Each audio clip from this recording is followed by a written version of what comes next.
In this video, I'm presenting our work with the title, The Persistence of First Impressions, the effect of repeated interactions on the perception of a social robot, which was carried out by the Uppsala Social Robotics Lab. This paper is about first impressions, but to better understand what we mean by that, let's start by taking a look at Hannah, who's about to meet Adam. Adam is a person previously unknown to her, which is why we call this situation a zero acquaintance context. Within the first milliseconds of seeing Adam, and before even talking to him, Hannah will decide whether Adam constitutes a threat or is to be trusted. The first few minutes of conversation between the two will then set the ground for their future relationship. These rapid judgments based on the first 5 minutes of interaction are called first impressions. The conclusions we draw from these first impressions are based on our previous experiences, and since we are meeting new people on a daily basis, related work from social psychology has shown that these impressions are a good predictor of the future relationship. However, being exposed to another human more often, or having frequent interactions with them, can alter our experience. Usually, repeated interactions make us grow closer to the other, but if we develop interpersonal conflicts or become bored, the relationship could also suffer. Now, what happens if Adam is not a human but a robot? The experience people have with meeting robots is rather sparse, so our first impressions may not be a good predictor of the relationship we will develop with a robot over time. In our previous work, we found that even an interaction of a few minutes improved people's first impression of a robot on dimensions like anthropomorphism or likability. What we don't know, however, is how these first impressions develop over multiple interactions with several days of zero exposure in between. Or in other words, how persistent are our first impressions of robots?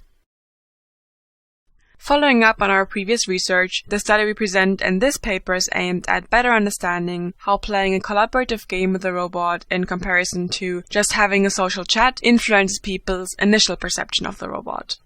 The main focus of our investigation was how repeated interactions with a robot do or do not alter the perception of a robot. Unlike related studies, we used true repeated interactions with multiple days of zero exposure in between, instead of multiple measurements within just one interaction session.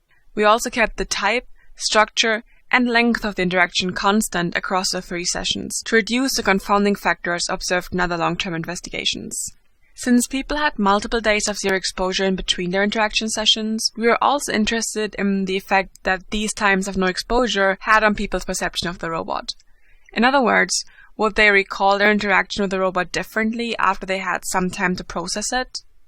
First impressions of a robot can of course be influenced by many factors. From previous work, we know that the appearance and specifically the level of human likeness of a robot play an important role in people's perception of it. With our study, we would like to understand whether these differences between robot appearances persist over repeated interactions. When it comes to anthropomorphism, interesting types of robots are those that carry mismatching cues in their human likeness, since these robots usually elicit uncanny feelings. We designed one of the robot appearances to be a morph between a human-like and a mechanical robot, thus embodying these mismatching cues and likely eliciting initial negative feelings, so we were able to study their persistence over time as well. The cooperative game we developed to study repeated interactions with a robot is designed to enhance people's geographic literacy when playing with a robot team partner. The players have the role of the two-turner scenario. On the iPad, they see the world map with one country highlighted as a target. Their goal is to get the robot to select the same country on a shared screen, which is placed in between the two. The robot thus acts as the learner in the pedagogical game. Any verbal description, including the use of the country's name, is allowed to identify the target. The goal for the human-robot team is to score as many points as possible during the 10 minutes of game interaction. So it's to the east of India and north of Australia. Got it. You got it. Is it this one? Yep, that's the one. Good job. Nice. So, should we take the next one? Yes. Let's move on. Alright, you remember where India was? Yes. So this country is bordering to India to the west of it. Is it this one? Yes, that's the one. Yay! Good. We used the blended robot head forehead to play the game. The appearance of the robot can easily be changed by applying a different facial texture, making the robot look human-like, mechanical, or like a morph between the human-like and mechanical version. The robot was teleoperated according to a Wizard of Oz protocol by a researcher trained during 50 online game interactions. Before and after the game, participants engaged in a brief social chat with the teleoperated robot. Hi, I'm Neil. What's your name? Sophia? Awesome. Nice to meet you. Well, I guess we get to play a game with each other. That sounds pretty nice, don't you think? We conducted an experiment in this scenario in which 49 participants had 2 to 3 interaction sessions with the robot with 3 to 10 days of zero exposure in between. Participants were divided into 3 groups, each playing with either human-like, mechanical, or morph version of the robot. No, I'm from France. Ah, that's just around the corner. What would you recommend to visit in your country? Last time you told me that you go back home not often.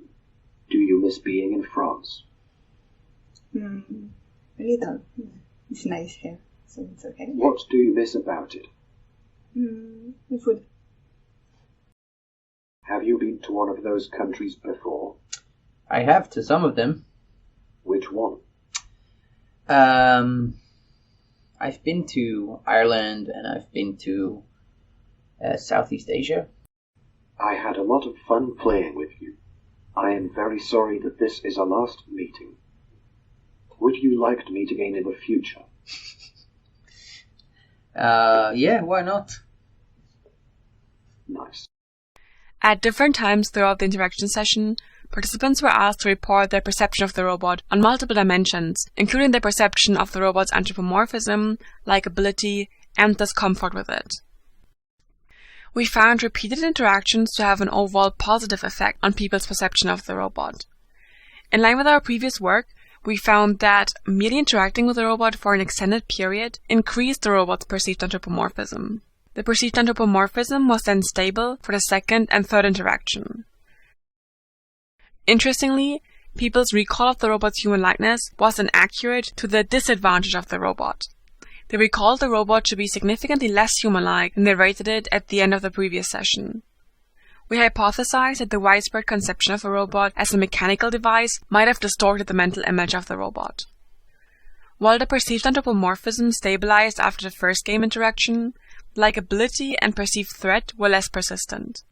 We saw the likability increasing even after the second session, and the perceived threat was significantly decreasing up to the end of the third and last session of our experiment. Our findings thus indicate that the mental image of a robot is built over time as the perceptual dimensions that contribute to it stabilize at different moments.